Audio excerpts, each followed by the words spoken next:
Welcome back, everybody, to my channel. Today, I will be continuing the What If Humanity Started Over Again in WorldBox.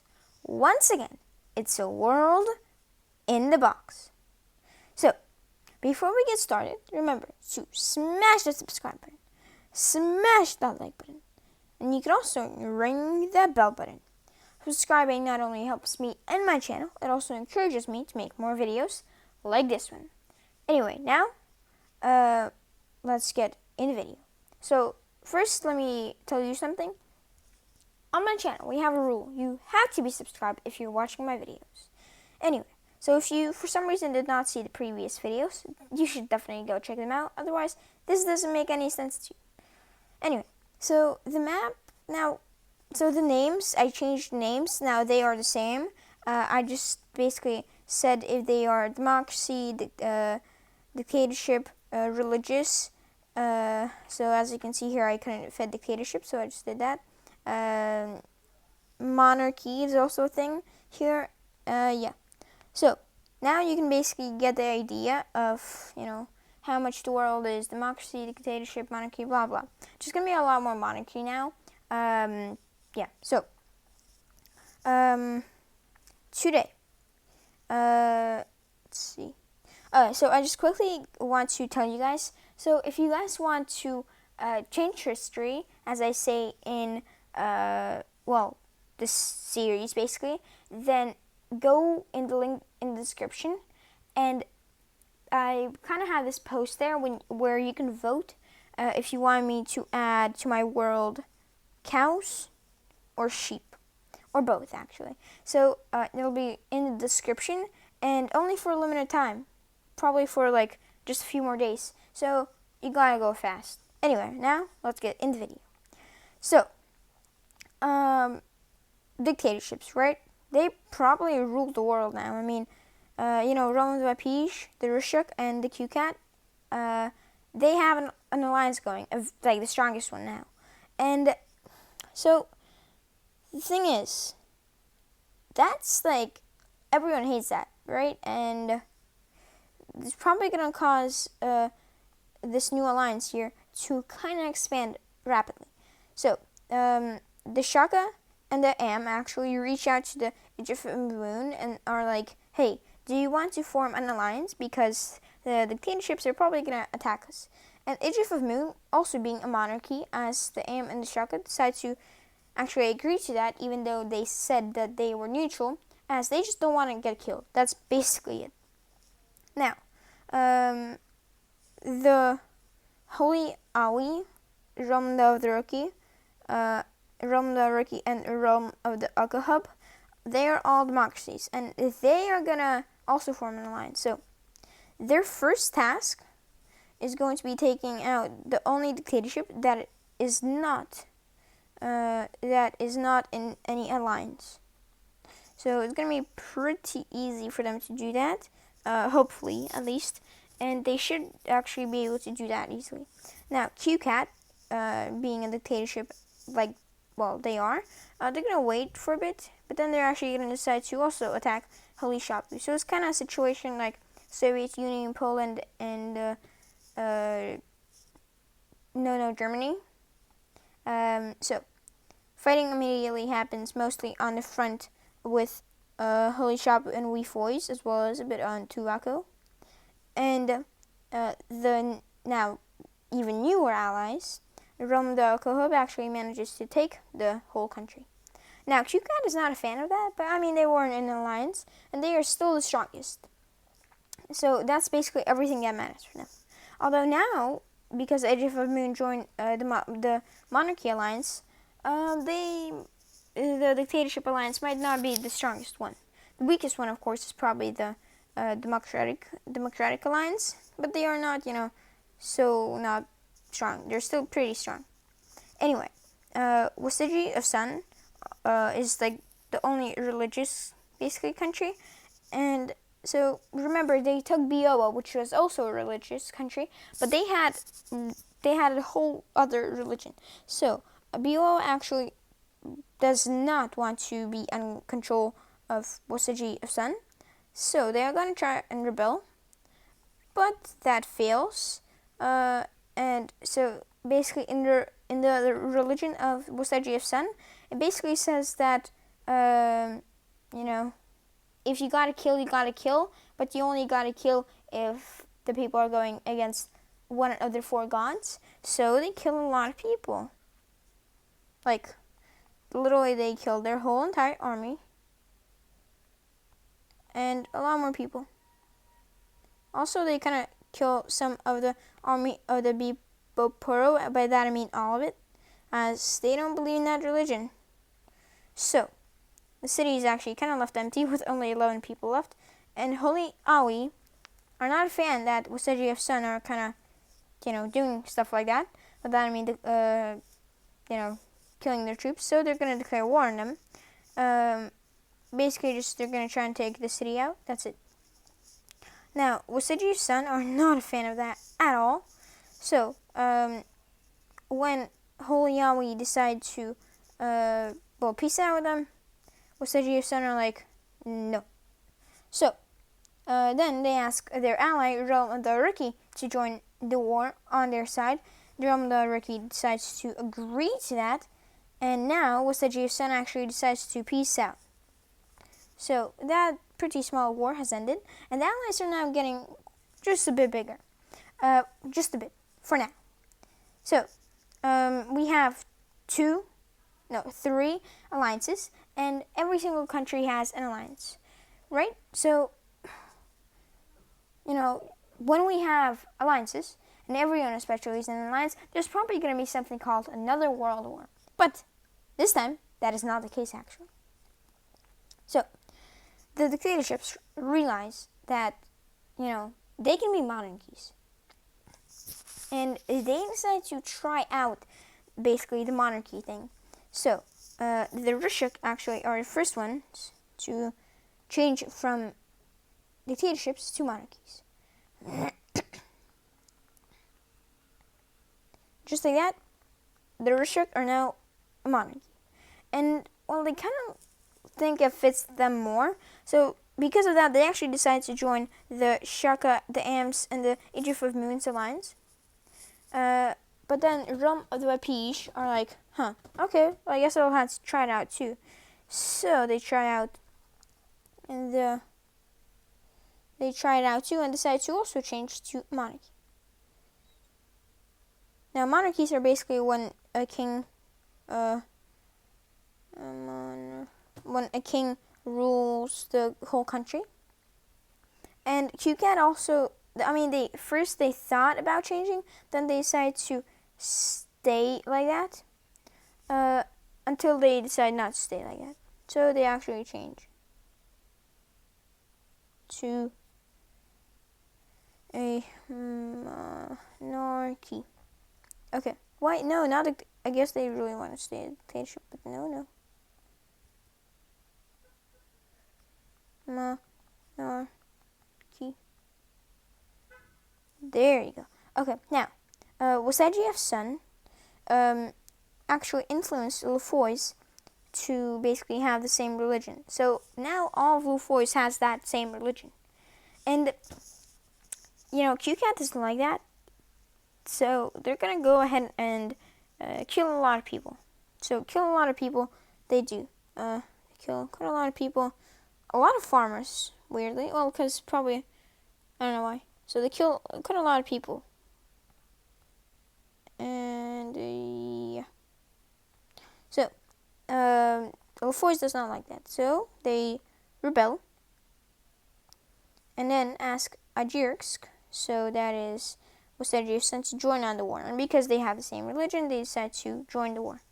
Now, QCAT, not wanting to fight the up hegemony, and not wanting to lose any more things, even though they already have troops there. But Wasaji of Sun will probably have enough time to take these 2 cities out before their troops can do anything. They decide to just peace out with up hegemony. Because of that, Wasaji of Sun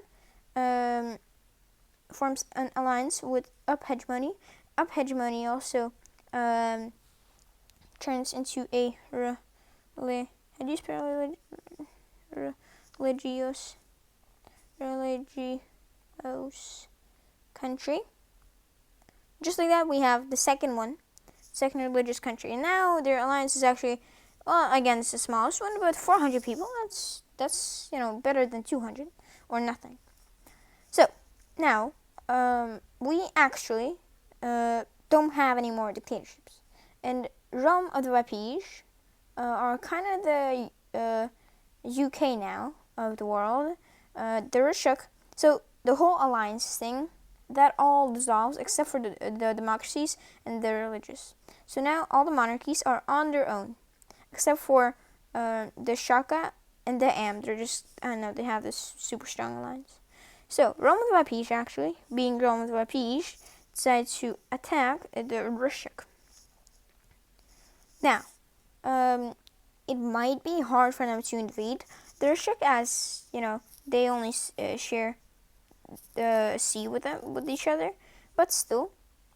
So the Rishuk actually lands in Rome of the Rapige in the Chiono, but that fails, sadly for them.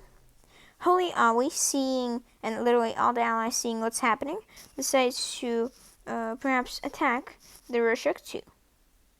But soon they realize that the rest of the monarchies are not gonna like that. So instead, they actually decide to eye their neighbors and see Wasegi of Sun and up hegemony. So they decide, okay, can we just do something like kill him? Then they realize, no, because a lot of people are not gonna like that. Basically, it's weird. So they don't go after them, and instead they just build up, and basically that's it.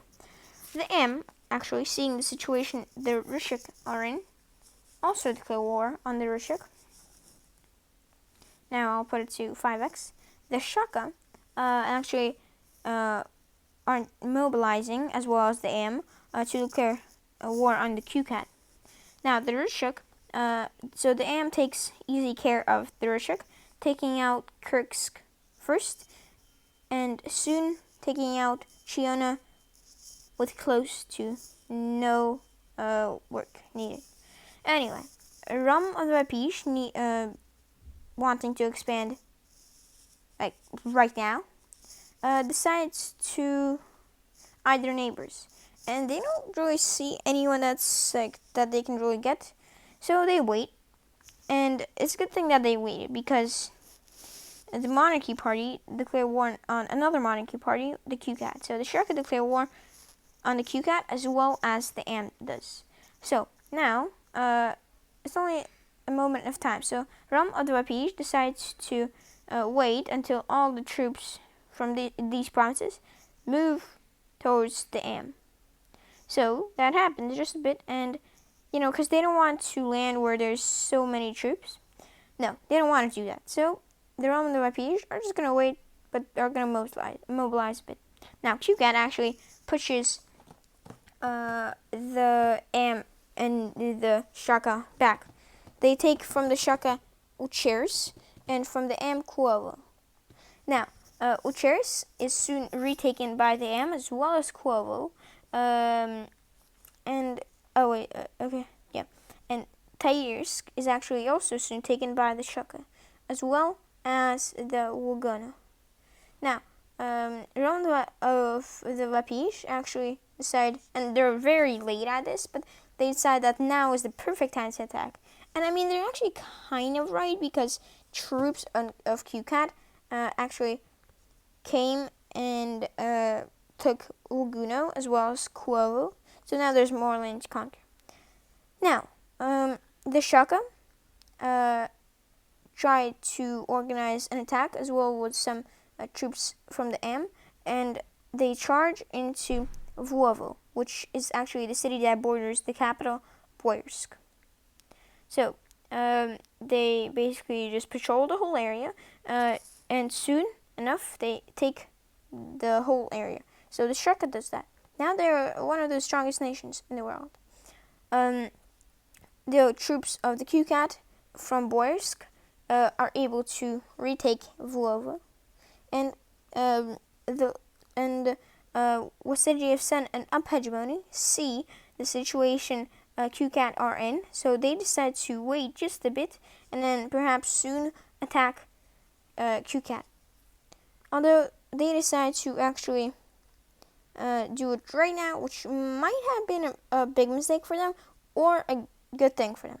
Anyway, the realm of the Vapige actually made no progress yet, although they did make a landing in Ekwa, but they were not the first ones who tried to take it. Instead, the Shaka were able to take it first. Now, some more fighting happens in Vuovo, and and basically both sides try and take the city and are just retaking it from each other. Now, let's see, the western part of QCat is now actually taken completely, and now it's only a matter of time until QCat falls. Vuovo is soon taken by Up Hegemony, so that means it was not a mistake for them to basically do that, as now Up Hegemony has about twice as much population as they did before. Now, actually, when QCat basically almost take Vuovo, they Up Hegemony asks for QCat to peace out, but QCat declines that offer. Soon, though, the Shaka sends troops into Vuovo, and because of that, Up Hegemony cannot take the giant city of Vuovo. Borsk is soon also taken under the control of the Shaka.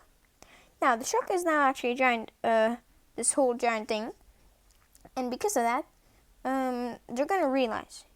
So, hey, do I really need my ally? I mean, look, I'm like the strongest nation in the world, and if I fight with my ally, not much is gonna happen. I mean, what can my ally do? The answer is not much. That is the answer, not much. So, first they decide to just wait a bit, and they decide to go against Wasaji of Sun and Up Hegemony.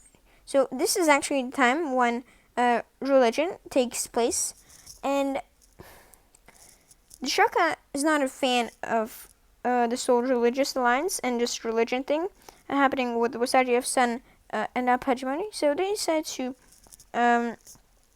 declare war on the Shaka. Sorry, the Up Hegemony.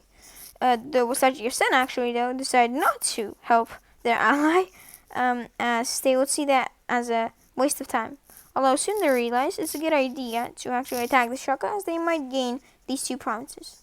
Soon, though, fighting is exchanged on the border of Realm of the Rookie, and Wasaji of Sun, as troops from the Shaka were stationed currently there, crossing the mountains.